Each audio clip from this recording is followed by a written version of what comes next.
Yeah, and I'll direct him to say in unison the bands we've been in together. Okay, and then I'll list off all Are you this. gonna hit his leg or something like that? Yeah, Good, stroke my shoulder, hit my I'm leg. just trying to see if the hand is in the shot. It's not. okay. It'd actually be funnier if we saw it. Yeah, it would. Okay, well, you can stroke my shoulder or some sort of, or upper thing. I'll think of something, don't worry. Something like that. My name is Tulu, aka John Truth. I play drums, bass, and guitar. I'm Wimpy Rutherford. I play drums, I play bass, play guitar, and I'm been the lead vocalist. Any names? We've played in We did the Queers together, the Monsignors, Queers, the Drunken Drunken Cholos, and then I've done the Tunnel Rats. I now play in the Jabbers, G.G. Allen's original band, and I'm now the frontman for the Jabbers. I met him on the beach. We were both trying to pick up these girls from Pensacola, Florida. That's right. And I knew him a little bit in high school, but not that much. We kind of bonded in the summer of, I guess, '73. And kind of informally, we'd have jam sessions at my house and his house, but nothing really formally happened until '82 when I got the idea, along with Joe and Jack, to start the Queers, and the Queers were based in my mom's basement. And at first we played cover songs, Dave Clark 5, Ramones, Ventures, stuff like that. And pretty soon we were writing. I wrote most of the early stuff. Jack collaborated on it with me. And we put out two EPs. The second EP was mostly written by Jack and Joe because I was in New York. They came to get me, and they'd written about 15 or 20 songs. And originally I had been the bass player, but I wanted Jack to sing, so we took Jack from behind the drums and made him into the great singer he is, and I did the best I could on drums.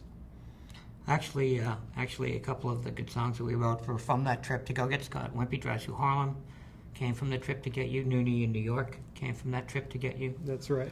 So at that point, we had got to this where we were just pretty much writing songs, either derogatory songs about each other, Tulu is a wimp, things like that, or songs about stuff that happened to us each and every day, or stupid-ass things that we heard from people like, I was kicked out of the Weeblos, or something like that. So our early stuff that we would do was pretty much just based around stupid stuff and making fun of each other. My favorite song that Joe and Jack wrote together is called I'm Useless. That's a great song. Yeah. And I Don't Want to Work. Nothing to Do is a good one. I wrote Nothing to Do, but my favorite song that I wrote is called I Want Cunt. It's hard to top that one. It really is. I mean, it says it all in a nutshell. You know. We only played 6 gigs, I think. We played the Masonic Temple in Portsmouth. We played Party. the Pool Party. We did the one up in Gino's. That's right. We played Gino's in Portland, Maine. We did the one out in the field. Out in the field where Rednecks came with M80s and other weapons. There was like a and couple others, but that was pretty much the majority. tried of the to hurt shows us. we did. And yeah, there might have been 1 or 2 after that. Yeah, that was pretty much it. There really wasn't anywhere to play. Nobody listened to what we did. There were no clubs that would let us play.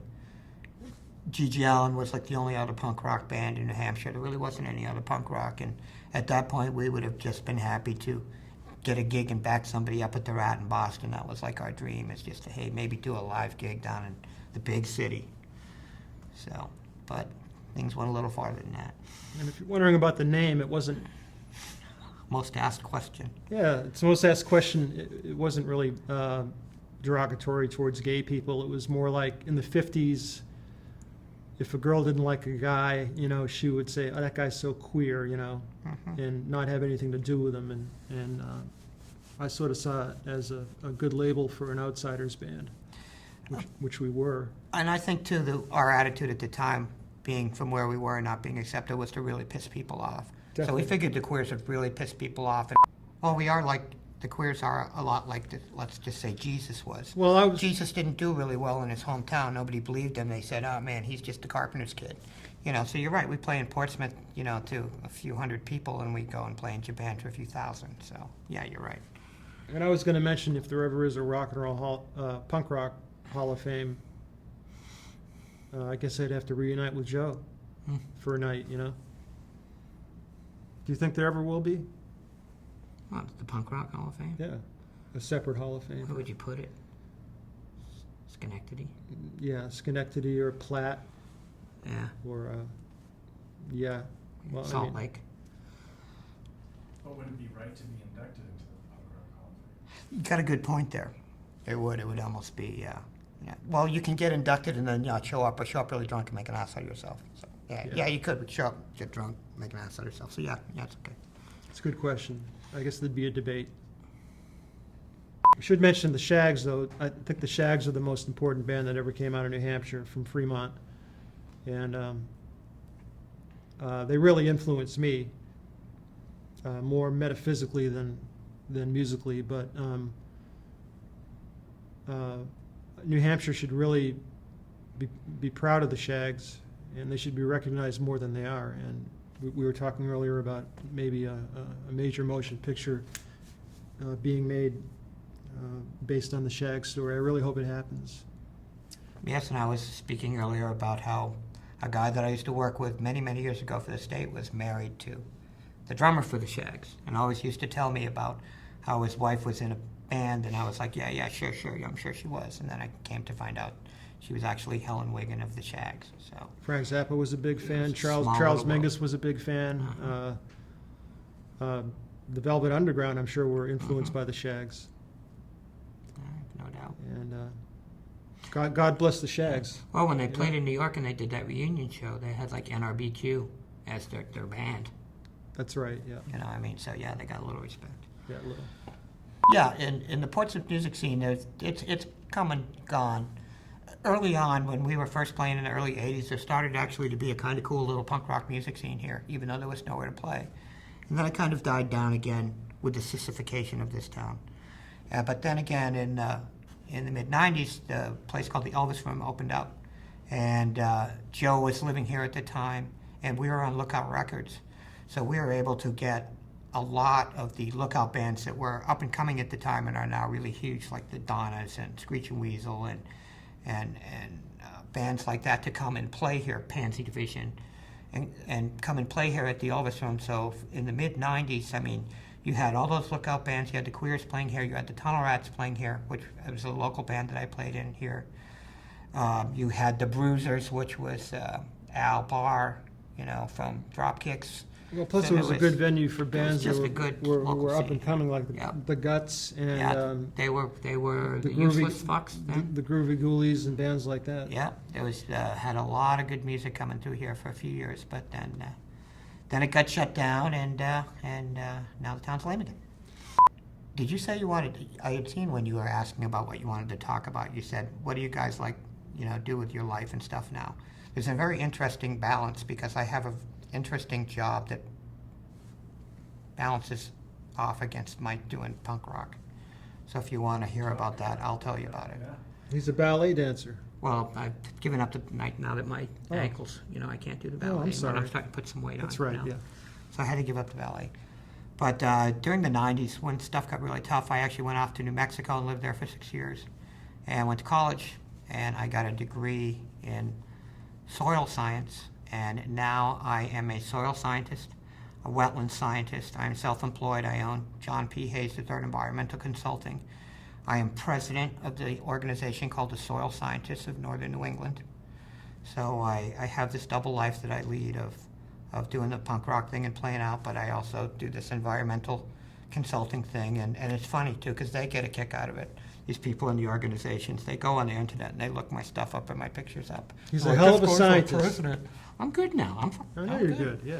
And they look it all up and say, well, that's the president guy, because I run all the meetings and everything like that. And so there's an interesting little Do you ever duality. differently for those meetings? Well, I'm not wearing, who the fuck are the queer shirt when I go to there, but, I still look a little different than the rest of them, But he gets to go out in the woods and study Yes, things I do. like I go soil out in the and woods. I work in the woods. he smokes by pot myself. out there. I used to. and there's nobody around. I don't so take drugs anymore because we're on film.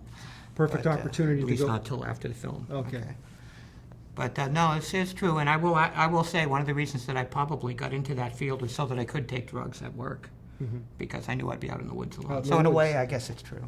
Out in the woods, you can do anything you want. Absolutely, yeah. I work on my own. I don't have anyone over the top of me. So that's the duality. You could shit and analyze your own shit. I have to go back to the lab. To Oh, do that. that's I can't right. really do it out in the field with the things that I have. That's true. So, anyway, besides knowing a lot about punk rock, I know a lot about dirt. As far as local bands, I mean, I've known Jeff Useless and the Guts guys since they were little. They grew up with my son. My son lives here, and they're my son's age. So I've known all these guys since they were little, and in their little bands, the Useless Fucks, and when they were 14 and stuff. These guys have showed a lot of promise, and probably, are at the top of that. That guy that we worked with the other night, Tom DeMoores, I'm liking him. I think that guy writes really well. I told you, I think he's writing on a higher level than everyone else right now. I did some stuff on his record. I'm really liking him right now out of this area. I think he's really good. And I can't comment that much because I don't really get out that much. but yeah, there's a little bit of talent around here. It's not like it was, though. No, it's It's, it's cyclical. It's Right. It's not like it was when my sister Janice was hitchhiking and got picked up by Aerosmith, in their van. it seems like every It's not like 15 that. years it'll bust forth and there'll be a renaissance, and hopefully we're getting close to that renaissance now. Where things are going to happen again. If Grover Norquist doesn't ruin our country. Right, and if Christian rock doesn't take over the scene. Yeah.